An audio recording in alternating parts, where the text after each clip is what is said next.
Hello बच्चों, आज हम करने जा रहे हैं class 11 exercise 1.4 set theory chapter 1 NCERT question number 12। 1.4 का ये लास्ट क्वेश्चन है। इसके बाद आपके 1.4 खत्म हो जाती है, फिर मैं शुरू करूंगा 1.5 की वीडियो बनानी।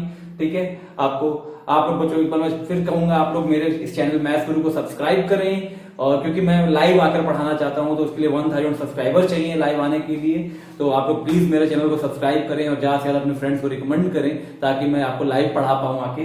और एक बात और बच्चों, ये और आप लोग कमेंट करके जरूर बताएं कि आपको मतलब मेरे जो क्वेश्चन मैं कर रहा हूं या जो मैंने वीडियोस और भी डाली हुई हैं वो कैसी हैं, आपको कैसी लग रही हैं, समझ में आ रहा है कि नहीं, और मुझे क्या इंप्रूवमेंट करनी चाहिए। तो आप जरूर मुझे कमेंट करें, जरूर जरूर जरूर से जरूर कमेंट करें बच्चों। अगर पसंद आती है तो लाइक भी करें, और अगर नहीं पसंद आती है तो मत करें, कोई बात नहीं, क्योंकि सब मोह माया है बच्चों, ये बात याद रखें।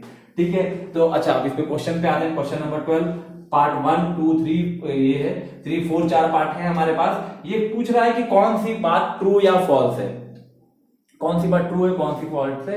पहला स्टेटमेंट ये है कि 2 3 4 5 and 3 and 6 are disjoint set. बच्चों मैं डिसजॉइंट सेट मैंने पिछली वीडियो में बताता रहा हूं, पिछले क्वेश्चंस आप देखेंगे सब डिसजॉइंट सेट के ऊपर ही थे, तो उसमें सब में मैंने क्लियर किया है। फिर भी आप एक बार फिर बता देता हूं, डिसजॉइंट सेट का मतलब ये होता है कि वो सेट जो कि जैसे इस वो एलिमेंट जो कि इस सेट में है, मान लो सपोज करो, इसको ऐसे करने के लिए और बेटर ये करेंगे हम कि इसको हम ए मान लें और इसको हम बी मान लें। ठीक है, ए एंड बी। तो अब देखिए आप समझिएगा, वो एलिमेंट जो कि ए में है लेकिन बी में नहीं है। ठीक है, सॉरी डिसजॉइंट सेट की बात हो रही थी बच्चों, मैं डिफरेंस पे चला गया क्योंकि अभी पिछला क्वेश्चन डिफरेंस का ही था। डिसजॉइंट सेट का मतलब वो एलिमेंट ए और बी के अगर हम इंटरसेक्शन निकालें, इन दोनों का ए और बी का इंटरसेक्शन निकालें और वो आए आपका 5 एम्प्टी सेट आए। ठीक है, डिसजॉइंट सेट।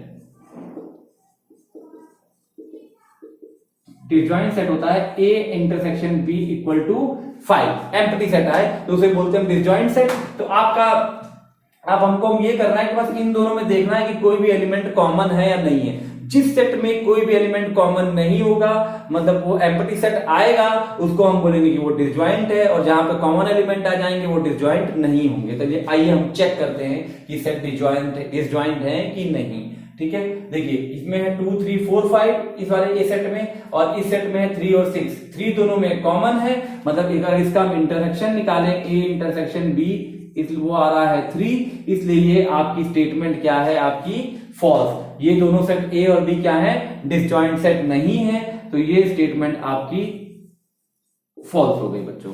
ठीक है, अब हम आ जाते हैं इस पे। इसको भी मैं ऐसे कर देता हूं ताकि आपको समझ में आए।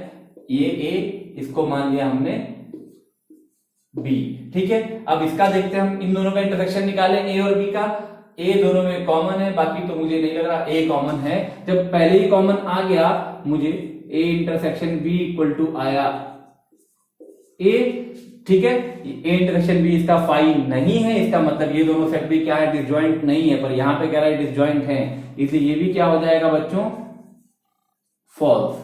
ठीक है, अब आते हैं थर्ड पे। थर्ड को भी हम वही करते हैं, इसको हम भी मान ले ए, इसको मान ले हम बी।